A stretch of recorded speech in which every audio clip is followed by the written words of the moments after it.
ബേസില് അന്നെന്താ പറഞ്ഞേ? ഞാൻ ഭയങ്കര എക്സൈറ്റഡ് ആയി. നമുക്ക് അറിയില്ലല്ലോ മൂപ്പർക്ക് നമ്മൾ അറിയുന്നുള്ളത്. ഇന്ന് പെട്ടെന്ന് വീഡിയോ 1 മില്യൺ എന്തോ ആയി. 1 മില്യനോ? ഇപ്പൊ ആൾക്കാർക്ക് എങ്ങനെയാ വേണ്ടത്? സിമ്പിൾ ആയിരിക്കണം, അവർക്ക് റിലേറ്റ് ചെയ്യാൻ പറ്റണം, കുറച്ച് ചിരിക്കാനൊക്കെ പറ്റണം, അല്ലെങ്കിൽ അവർക്ക് എന്തെങ്കിലും ഒരു ഇത് വേണം, അതിൽ എന്തെങ്കിലും ഒന്ന് കിട്ടണം അവർക്ക്. എനിക്ക് ഭയങ്കരമായിട്ട് ഈ ആൾക്കാരുടെ കഥകളൊക്കെ എന്നെ മെന്റലി എഫക്ട് ചെയ്യാൻ തുടങ്ങി. ഏറ്റവും ഹാപ്പിയസ്റ്റ് തിങ് എന്താ അറിയോ? ഞാൻ 50 ആൾക്കാരായിട്ട് പോയി കഴിഞ്ഞാൽ 50 ആൾക്കാരും പല സ്ഥലങ്ങളിലെ ആൾക്കാരും ഒരു പോവും.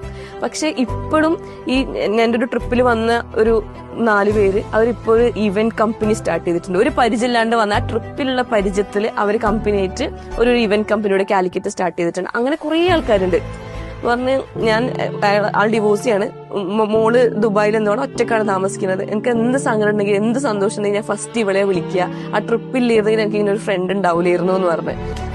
ഇപ്പൊ ഇനി ചോദിക്കാൻ ഞാൻ പറയും, ഒരു ബിസിനസ് തുടങ്ങുമ്പോൾ അത് സക്സസ് ആവോ ഇല്ലയോ എന്നല്ല, സക്സസ് ആവണമെങ്കിൽ ഒരിക്കലും വൺ മാൻ ഷോ ചെയ്യാൻ പാടില്ല. എപ്പോഴും നമുക്കൊരു ടീം വേണം. ടീം ഉണ്ടെങ്കിലേ വളരുള്ളൂ, അല്ലെങ്കിൽ നമ്മൾ വളരൂല.